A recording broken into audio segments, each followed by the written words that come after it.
Welcome to the latest climate podcast. Here are today's top climate news stories. India and the United States are excited to enhance their energy partnership, focusing on oil, gas, and civil nuclear energy.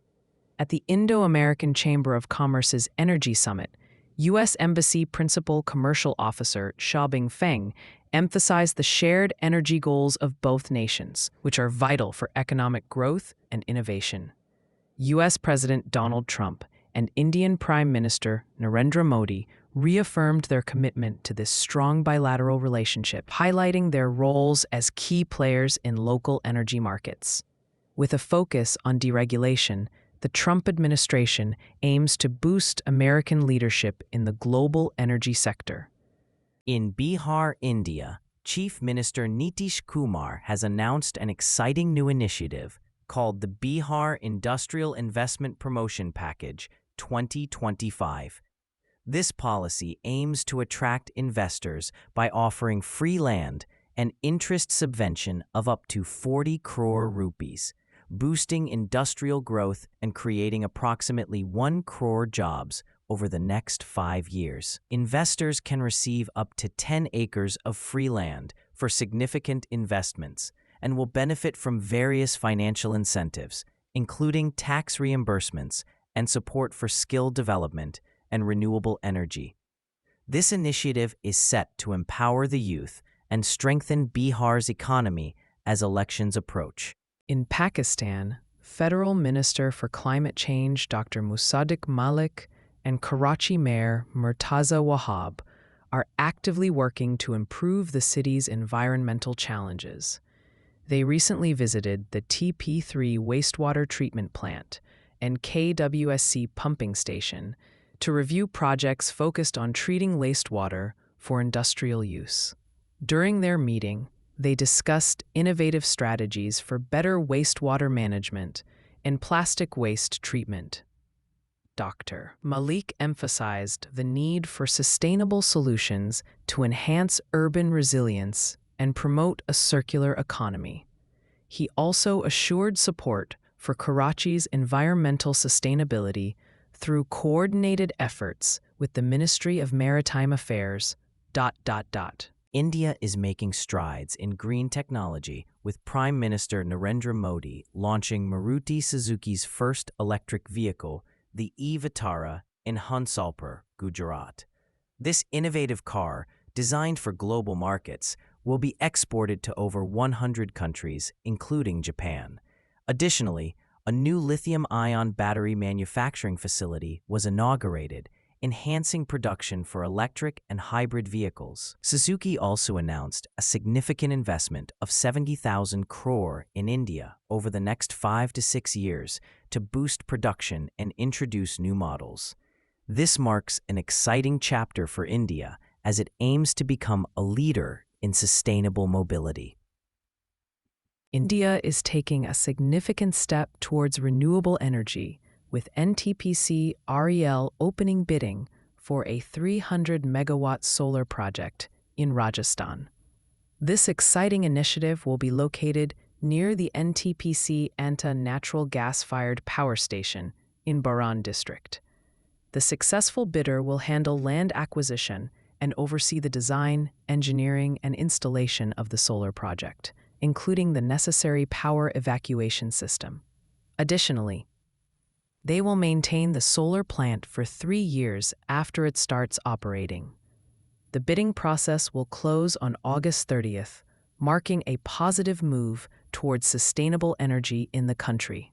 South Korea is making exciting strides in U.S. investments, pledging $150 billion at a recent summit with U.S. President Donald Trump and South Korean President Lee Jae-myung.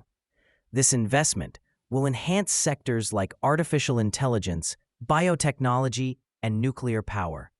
Notably, Hyundai Motor Group plans to increase its U.S. investment to $26 billion. Additionally, South Korea is collaborating with U.S. partners on shipbuilding and nuclear energy projects, including agreements for liquefied natural gas imports. A non-binding deal for a $350 billion fund aims to support strategic industries, showcasing a strong commitment to innovation and cooperation between the two nations. India is making exciting strides in renewable energy, targeting 500 gigawatts by 2030. To tackle challenges like solar and wind variability, the country is focusing on lithium-ion batteries and energy storage systems, which are crucial for stabilizing energy supply. With the demand for energy storage expected to reach 160 gigawatt-hours by 2030, India is set to enhance its role in the global market. Supportive policies and private investments in large-scale battery factories are driving innovation. By effectively integrating storage solutions, India can ensure its renewable energy ambitions are both reliable and economically viable, paving the way for a cleaner future. In the United States, investments in renewable energy projects dropped significantly this year due to changes in government policies. According to a report from Bloomberg NEF, investments decreased by $20.5 billion, or 36%, in the first half of the year compared to the previous 6 months. Wind and solar energy commitments also fell by 18% during this time. The decline is attributed to shifts in White House policies and uncertainty surrounding tariffs imposed by President Donald Trump. This situation highlights the challenges facing the renewable energy sector in the U.S. as it navigates changing political landscapes. India faces challenges as U.S. tariffs on its goods are set to double, potentially impacting private capital investment and the performance-linked incentive schemes. The tariffs could slow down growth in capital-intensive sectors like advanced chemistry batteries and solar modules, which have seen fewer approvals compared to lower investment sectors like food and automobiles. However, experts believe that India can mitigate these impacts through tax reforms and business improvements.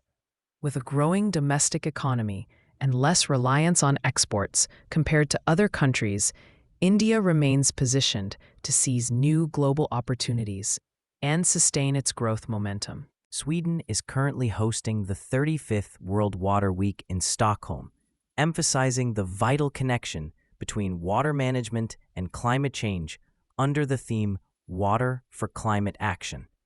This event highlights the importance of safe drinking water for socio-economic development and healthy ecosystems. Landlocked developing countries like Bhutan, Rwanda, and Saudi Arabia are showcasing their successes in improving water access, providing inspiration for others.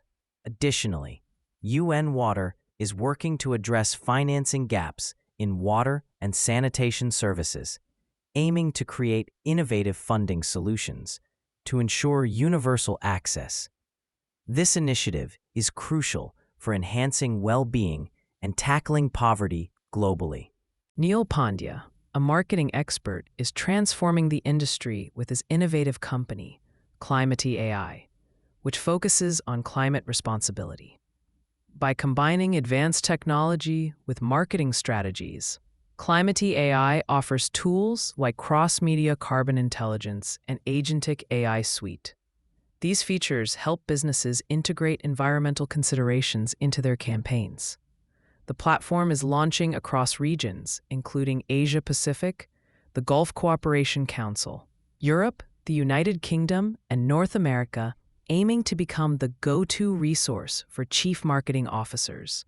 This exciting development promotes sustainable growth while addressing climate change, paving the way for a greener future in marketing. Esyasoft Technologies Private Limited has proudly launched a Learning and Development Capability Center in Mangaluru, India, aimed at fostering clean energy talent. This impressive 50,000 square foot facility will support the country's renewable energy goals under the National Electric Mobility Mission and National Solar Mission. Founder Bipin Chandra emphasized the center's role in preparing hundreds of professionals annually to innovate and manage future technologies. By blending classroom learning with practical experience in areas like artificial intelligence, smart grids, and climate technology, Soft is committed to ensuring that India's workforce is ready for the challenges of tomorrow in the clean energy sector. The Indian National Congress is raising concerns about delays in nuclear legislation reform that could boost private investment in nuclear power plants. Congress General Secretary Jairam Ramesh criticized the government's failure to introduce necessary amendments during the recent parliamentary session and urged for a bill to create an independent regulatory body. This body would operate separately from atomic energy institutions, fostering a more inviting environment for private enterprises. Ramesh also acknowledged the important contributions of past leaders like Arun Jaitley and Sushma Swaraj in developing the Civil Liability for Nuclear Damage Act 2010, warning that current proposals might undermine their progress. In the United States and beyond, several renewable energy stocks are gaining attention for their potential in the clean energy sector. Companies like Quanta Services, Bank of New York Mellon, and Southern are leading the way in providing sustainable energy solutions. Quanta Services focuses on electric power infrastructure, while Southern Company generates and distributes electricity, including renewable projects. Rockwell Automation enhances industrial processes with digital solutions, and WEC Energy Group offers regulated energy services.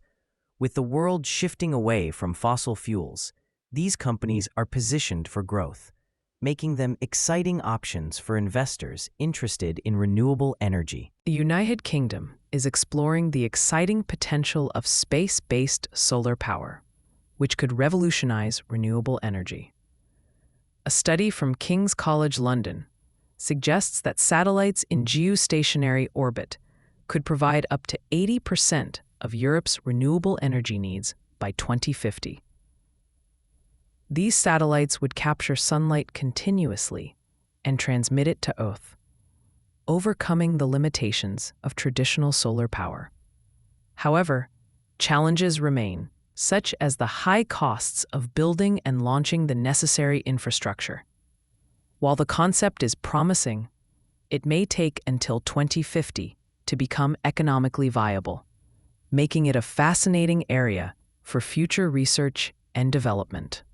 Fortescue Metals, one of Australia's leading iron ore companies, reported a net profit of $3.4 billion for the 2025 financial year, a decline from the previous year due to lower iron ore prices.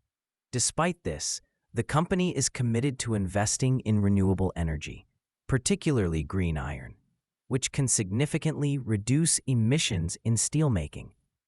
Fortescue has launched a solar farm and plans to produce green iron at its Christmas Creek project. The company aims to enhance its technology for battery electric trucks and continue pursuing green energy solutions, ensuring a sustainable future while meeting market demands. The United Kingdom is facing challenges regarding its approach to managing unauthorized migration, as recent protests have erupted over the government's decision to evict asylum seekers from a hotel in a London suburb. This move aims to cut costs by relocating individuals to larger facilities, but it has sparked angry confrontations between supporters and opponents of migrants. The situation reflects the ongoing struggle of the UK government to balance the need for effective immigration control with the responsibility to provide shelter for those seeking refuge. The political pressure continues to grow as tensions rise in society. In Australia, opposition leader Susan Ley has downplayed tensions within the coalition regarding its climate change stance after a lively party room meeting. The Liberal National Party recently decided to abandon its net zero by 2050 target. Ley described the discussions as positive, emphasizing the importance of debate and collaboration among party members. Shadow Energy Minister Dan Tehan is working on a review focused on lowering energy costs and reducing emissions. Despite some nationals advocating against climate commitments, Lay expressed confidence in her leadership and the party's ability to navigate these challenges. For more climate news, make sure to download the Change Your Climate app from the Apple App Store or Google Play Store. Please note these stories were AI generated from real news sources, which isn't always perfect. If you have any concerns or questions about the news contained in this podcast, please reach out to us. Thank you, and see you tomorrow.